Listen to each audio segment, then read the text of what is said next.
Nice to see everyone else. Magandang gabi. It's good to see all of you here. And sa awan ng Diyos, we are here again to study His Word. No? Okay, so titignan natin ang Luke chapter 5. No? Let's look at chapter 5. We won't be able to finish the whole of chapter 5, but mainly siguro 75% of chapter 5, titignan natin yung summary niya. No? But again, ang pinaka-concept ng summary ng chapter 5, always, makikita mo na doon yung the sovereignty of God. No? The sovereignty of God. How is the sovereignty of God displayed? Chapter 5, makikita natin yun. Makikita natin how God displayed His sovereignty. So join me in a very short prayer. Heavenly Father, we thank you for the strength that each one possessed. Na kami, we can come together through Christ and Lord, enjoy the fellowship. More importantly, Lord, enjoy hearing and studying your word. Lord, ang aming pag-unawa, ang aming kaisipan ay limitado because we are human beings, erroneous ang aming kaisipan. But Lord, we turn to your word tonight. We pray for your Holy Spirit to help us understand. Give us the eyes to see the beauty of your word. We pray in Jesus' name.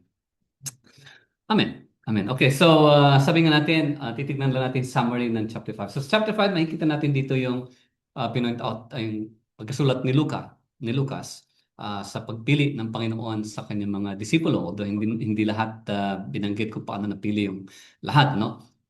But at least mainly makikita natin doon yung kaparaanan kung paano pinili ang mga disipulo. And at the same time, makikita rin natin dito on chapter 5 yung pag-perform ng miracle, no, ng Panginoong Jesus. Again, sabi natin last previous studies, nag-perform ng miracle ang Panginoong Jesus hindi dahil sa ibang kadahilanan na para gayahin natin siya so we can also perform miracles. Hindi yun, no? The reason why Christ performed miracles was to display that He actually was sent by God, that He is divine because only God can heal. And pinapakita nga niya na siya talaga yung anak ng Diyos na may kapangyarihan magpagaling. So, okay.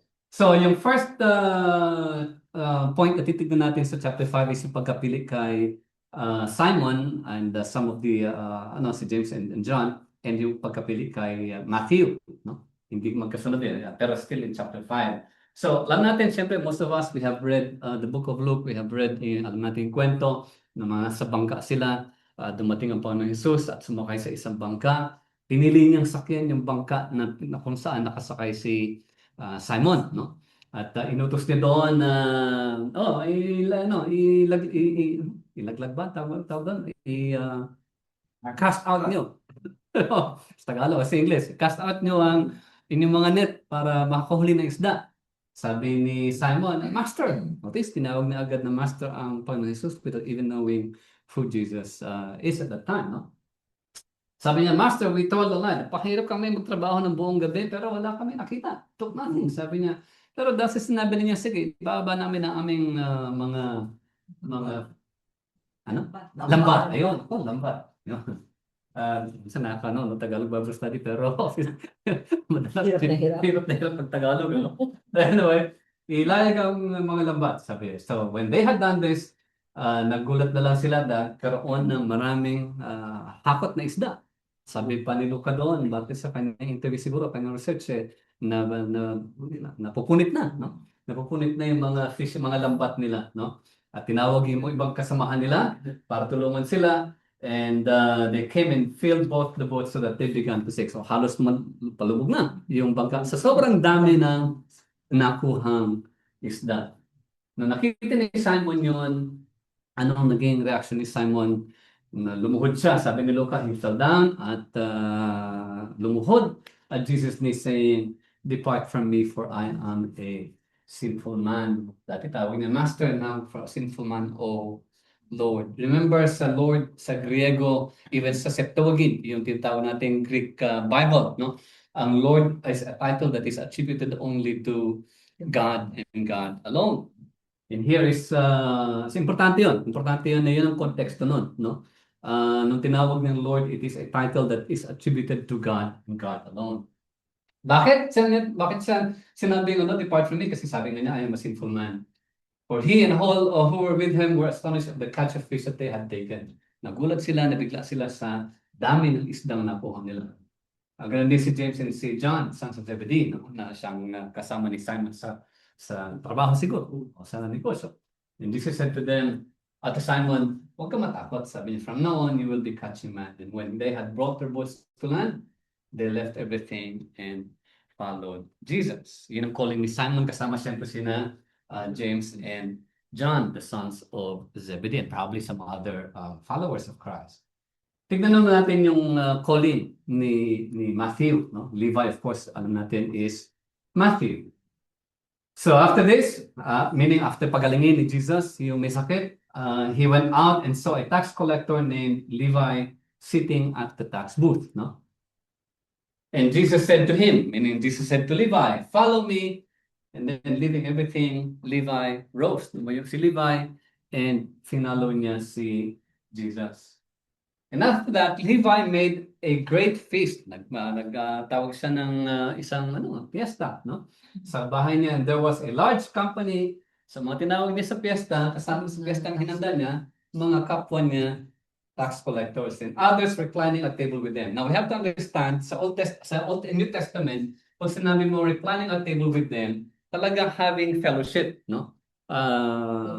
You don't invite your enemies to have dinner with you. You always invite someone na gusto mong karoon ng fellowship. Okay? So it denotes fellowship, no? Denotes friendship and fellowship, no? And the Pharisees and the scribes, they grumbled. Nagreklamo sila, nagagalit, nagalit sa mga disipulo, saying, why do you eat and drink with tax collectors and sinners? Jesus answered them, those who are well have no need of a physician, but those who are sick. I have not come to call the righteous, but sinners to repentance. So, ano makikita natin dito? Na makikita mo dito yung una, yung the sovereignty of God, of Jesus, displayed in two ways, no? In many ways, actually. Pero pagtutuon natin napansin, yung kanyang sovereignty over nature. Dahil nagpakahirap silang kumuha ng isda, walang nakuha, but on the order of Jesus, ibaba na yung net ninyo, and then suddenly biglang madami nakuha. Meaning, of course, he has authority over all creation. He has authority over all creation. Kung anong gusto niyang mangyari, it can happen, it will happen. Because that is what he wants. He has control over everything.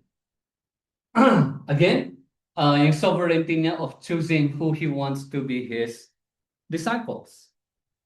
Obviously, makikita mo ang context niya, marami namang mga tao doon. Bakit niya pinili si Simon? Si Simon ba dahil si Simon is matino, talino? Hindi. Si Simon sabi nga niya, depart from me for I am a sinful man. No? Hindi naman perfecto si Simon. I mean, in-acknowledge niya yung sinfulness niya. Why? That is because he has encountered the Holy God. He has encountered the Holy Lord.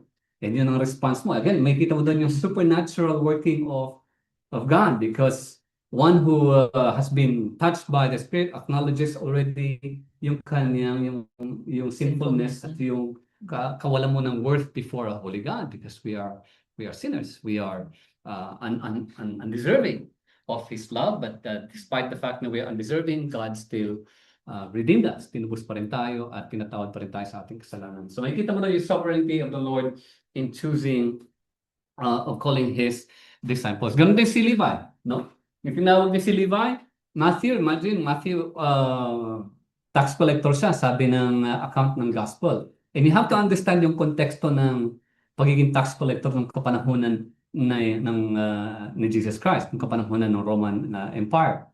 Pag tax collector ka sa Jerusalem o sa Israel, no? Pag tax collector ka doon, remember, Israel was under Roman Empire, Roman control, no? So pag tax collector ka, isa kang Hudyo at tax collector ka, meaning you are, again, parang pinag-tridoran mo yung mga kapwa mo Hudyo. Bakit? Kasi trabaho ng tax collector, pipilitin mo kumuha ng pera sa mga kapwa mo Hudyo. No? To the point na ang perception ng tax collector at that time, na panahon ng Roman Empire, na panahon ni Christ, was that traitor ka and also extortionist ka. Kasi kumukuha ka ng maraming pera eh. Tapos kinukuha mo kunyari, sisingilan mo ng 100 na pera, then bibigyan mo sa Roman Empire, kalahati lang. Di ba? O di kaya, nag-extort ka na. Sige, pag hindi ka nagbayad ng buwis, ano yung pakita? Notice? Many form. In other words, sinful. Very sinful yung impression o yung perception, yung reputasyon. Yan. reputasyon ng tax collector nung kapanahonan ng Roman Empire is very sinful. Hanggang ngayon. Sa taxpayer tax collector uh, minsan nung ako nasa BIR din, ganoon din ang feeling ko noon na I thought I was kala ko magbabago ko ang sistema sa BIR, kaya ako pumasok. Hanggang sa sinabihan ako na hindi bagay dito, umalis ka na lang. That was the director telling me then, hindi ka bagay, it was more of a threat. It was more of a threat. Hindi ka bagay dito, bumalik ka na lang sa private practice mo. So, I had to quit. But anyway, tax collector, yung konteksto noon is very sinful. And yet, Christ chose to call him. No? Pinilit niya pa rin si Levi para maging disciple niya. Why? Kasi sabi nga niya, I have not come to call the righteous, but I have called the sinners to repentance. And makikita mo doon yung sovereignty ng Diyos na piliin kung, well, of course, alam natin lahat sinners. Pero, may mga tao kasi na they do not acknowledge their sinfulness. Sabihin nila, wala na akong ginagawa masama. Nagdadasal naman ako araw-araw. Nagmulubina naman ako. Lumuluhod naman ako sa Quiapo. Lumuluhod naman ako sa Baclaran. No? Bibigyan naman ako ng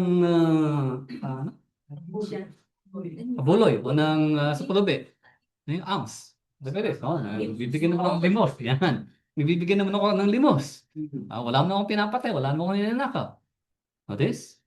Why? Because kinakailangan ng supernatural work of a supernatural being, which is of course God. Kinakailangan ng pagkilos sa kaisipan at sa puso upang ma-realize mo na, oo nga pala talagang I cannot obey God's laws. Yung pananaw natin na wala mo akong ginagawa masama, that in itself is already a sin because it is self-righteousness. Katulad ng mga Pariseyo. So, unless the Spirit works in someone's life, hindi magkakaroon ng recognition talagang kailangan natin ng tagapagligtas. And yet, nung pinili si Peter, notice, si Simon, si Peter, hindi siya perfecto. Dahil, nung tinawag siya at sinabi niyang, depart from me, yet, sinabi pa rin ng Panginoon Jesus na, huwag ka matakot, come and follow me, mula ngayon, magiging fisher of man ka. Since then ba, naging perfecto na si Peter? Ako, katakot-takot pa mga kapalpakan ng ginawa niya, di ba? Of course, alam natin na he famously denied the Lord 3 times. Pero nung kasama niya Panginoon Jesus, ano yung mga kanyang pinagagawa? Nagreklamador. Nagreklamo siya. Nakita niya si John, katabi ni Jesus Christ sa isang table. Bakit siya? Bakit gano'n? Ang dami nila. Tapos pag narasal mismo, nakatulog. Di ba? So maraming kapalpakan, nagreklamo before Christ. So, why? Because nga, Christ came to call, sabi nga niya, sinners. No? And yung mga nagsasabing wala silang kasalanan is, of course, hindi nila nakikita yung need nila of a Savior and therefore wala. So, it is the sovereign power of God, no, to choose. Remember, sinabi sa John 15, sinabi niya sa mga disciples na sa John chapter 15, sabi niya, remember that you did not choose me, but I chose you. Sinabi sa mga disciples niya. Notice? So, when the Holy Spirit works sa isang buhay ng isang tao, that person recognizes his sinfulness and the need of a Savior. And that Savior is no other than Jesus Himself, no? Jesus na talaga no? Kaya ang sinasabi doon, magkakaroon ng ang tinatawag na yung effectual calling, meaning calling from within. The Spirit, bakit ka lalapit sa Panginoong Jesus? Dahil kailangan mo ng tagapagligtas na magpapatawad ng kasalanan mo. The gospel na napapakinggan natin, quote and unquote, the gospel na napapakinggan natin sa American gospel in particular, no, is yung gusto mo bang sumagana ang buhay mo? Gusto mo bang magkaroon ng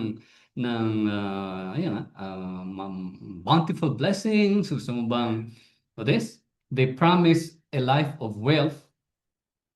And syempre, sino bang aayaw? Sino bang aayaw pag sinabi mo, do you want to have a life that is prosperous in the future? Do you want to have a bright future? Do you want to have multiple blessings from God? Syempre, walang magsasabing ayoko. People will say yes. Pero, the gospel that Jesus is presenting is what? He has come to call the sinners. Bakit? Para magkaroon ng repentance. And only then magkakaroon ng repentance if a person will acknowledge and, nga pala, I have failed God in many ways, many times, every day of my life. this, and hence kailangan natin ng Savior who is Christ Jesus. So notice the sovereignty of God in choosing. Bakit hindi lang niya tinawag yung mga Pariseo who were experts of the law? Diba? Pwede namang kilusan ng banal na espiritu yung mga Pariseo katulad ni Pablo. Pablo was a Pharisee, an expert of the law. Hindi mo masabing, sabi nga niya sa Philippians, ako, madami from the line of Benjamin, sabi pa niya, di ba? Na-master ko pa. Sinasabi niya yung kanyang status, which is very high pagdating sa pagiging pariseo, master siya. And yet, yung kasalanan nga niya is more of yung self-righteousness. So that in itself is a sin, and yet God called him. Pero bakit hindi tinawag ng Panginoon Jesus yung mga pariseo who were also present at there?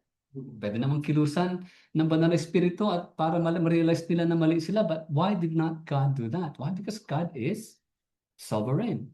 Babalik ka sa Deuteronomy, babalik ka sa sinabi niya kay Moses na kinukot ni Pablo sa Romans 9 na I will have mercy on whom I will have mercy.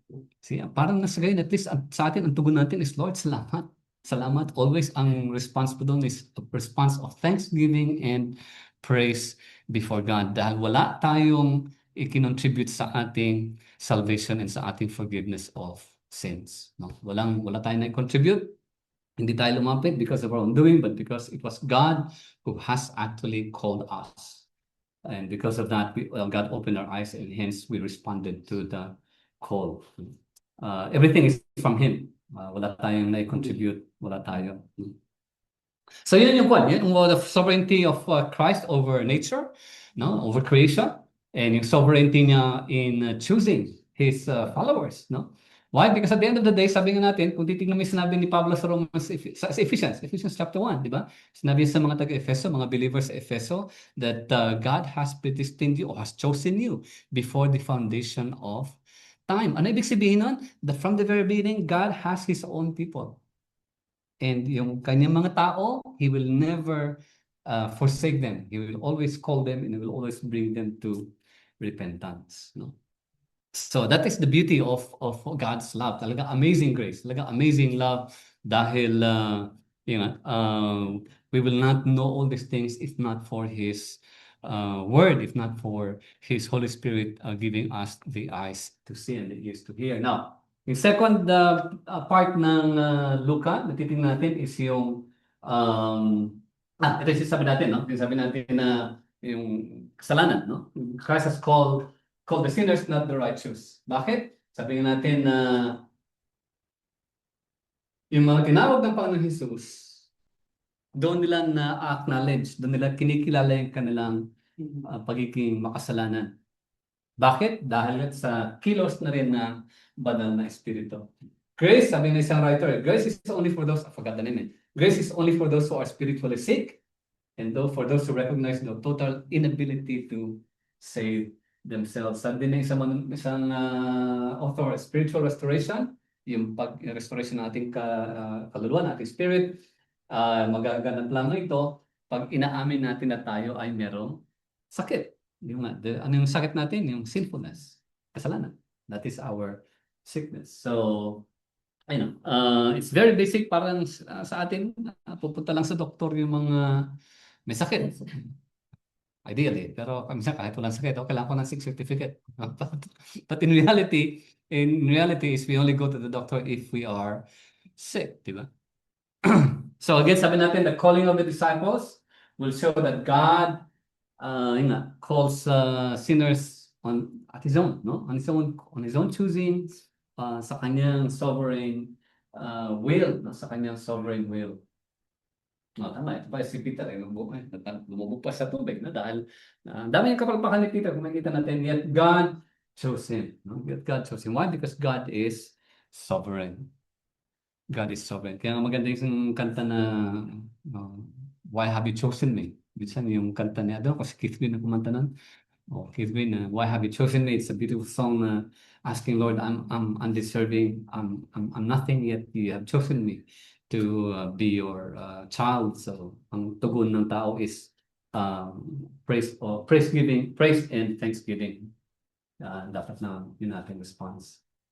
So again, tignan natin yung second part ng Luke chapter 5, which is yung authority ng Panginoon Jesus to forgive. Ano yung kwento dito? Yung kwento dito is of course, after niyang pagalingin yung nanay ni Simon, may pinagaling din siyang leper, no? May pinagaling din siyang leper. At dito naman may pinagaling din siyang isang paralytic, isang paralisado, no? Alam natin yung kwento, kung babasahin natin yung verses 17 to 26, alam natin yung kwento, hindi makapasok dahil sa dami ng tao, and yet ang ginawa nila is pumasok sa bubong at ibinaba yung paralitiko, no? And then, basahin natin yung passage, no? Nasa may passage, hindi ko ata nailagay, ah. Okay. Basahin natin yung passage ng, sino magbabasa ng 17 to 26. Short lang siya. Luke chapter 5, 17 to 26. Basa nga lang, kung meron kayo. Sino makahanap? Makahanap mo ba? Sige, pakibasa na. 17 to 26. 17 to 26. On one of those days, as he was teaching, Pharisees and teachers of the law were sitting there, who had come from every village of Galilee and Judea and from Jerusalem. And the power of the Lord was with him to heal. And behold, some men were bringing on a bed a man who was paralyzed, and they were seeking to bring him in and lay him before Jesus. But finding no way to bring him in, because of the crowd, they went up on the roof and let him down with his bed through the tiles into the midst before Jesus. And when he saw their faith, he said, "Man, your sins are forgiven you." And the scribes and the Pharisees began to question, saying, "Who is this who speaks blasphemies? Who can forgive sins but God alone?" When Jesus perceived their thoughts, he answered them, "Why do you question in your heart? Which is easier to say, 'Your sins are forgiven you,' or to say, 'Rise and walk'? But that you may know that the Son of Man has authority on earth to forgive sins." He said to the man who was paralyzed, "I say to you, rise, pick up your bed and go home." And immediately he rose up before them and picked up what he has been lying on and went home, glorifying God. And amazement seized them all, and they glorified God and were filled with awe, saying, "We have seen extraordinary things today." Nice. So titignan mo, maraming lessons to pick up from that passage. Pero titignan lang natin dito yung sovereignty of the Lord. So, nung nakita ng Panginoon Jesus yung sabi nga ni Luke, the faith of this man, na kasi binaba nila eh.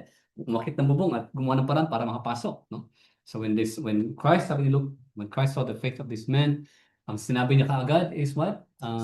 Your sins are forgiven you. Nagalit yung mga Pariseo. Sabi ng Pariseo pa, blasphemy, no? Napaka-blasphemous ng sinabi mo dahil Diyos nang pwede magpatawad, hindi ikaw. Okay, no? And yet, sinabi ng Panginoon Jesus, anong mas madaling sabihin? Your sins are forgiven or rise up and walk? Anong mas madaling sabihin? Mas madaling sabihin, your sins are forgiven. Kasi hindi mo alam kung sino yung may authority magpatawad, di ba?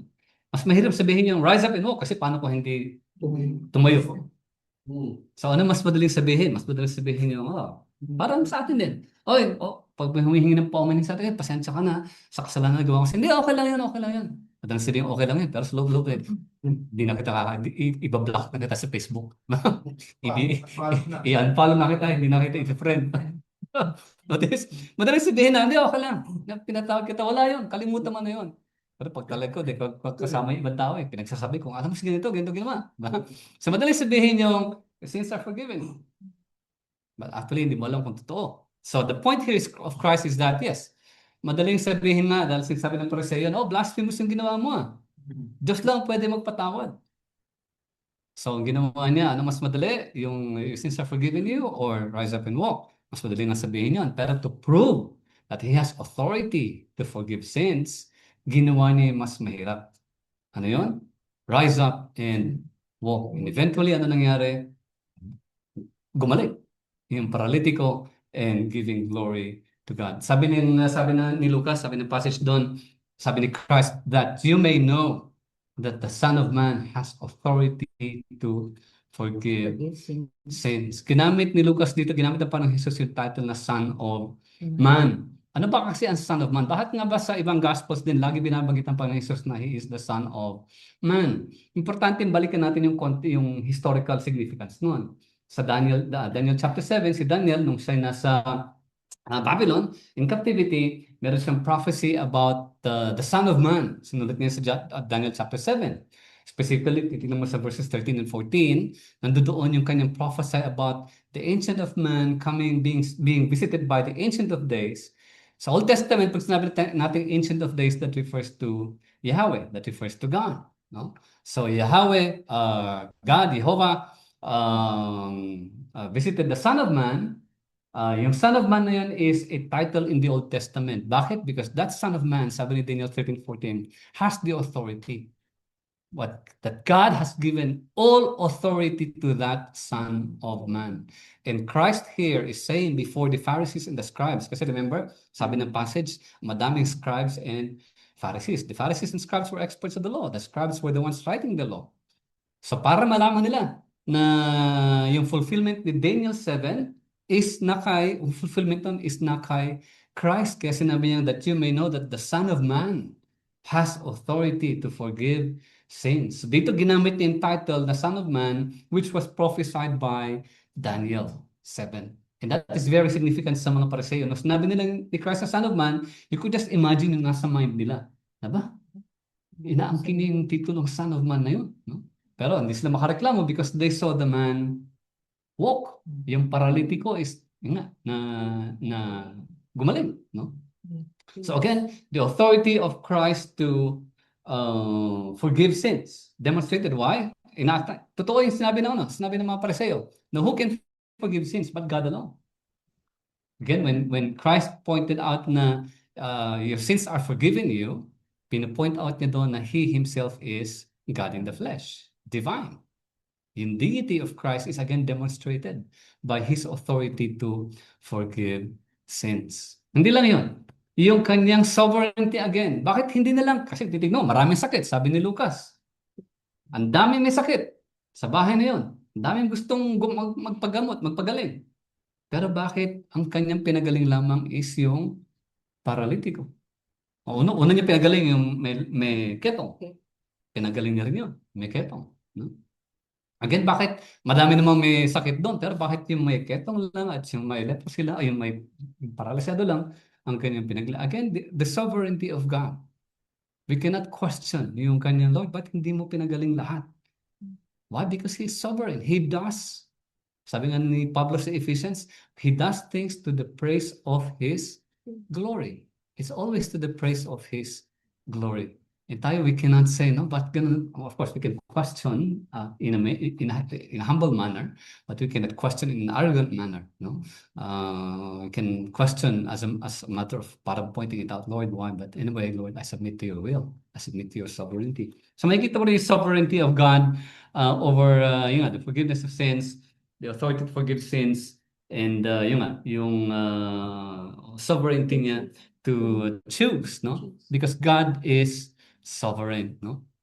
God is sovereign, no? That you may know the Son of Man has authority. Sabi natin sa Daniel 7, 13, 14, ito yung kanyang vision ni Daniel. Sabi niya, I saw in the night visions, and behold, nagkaroon ng vision si Daniel.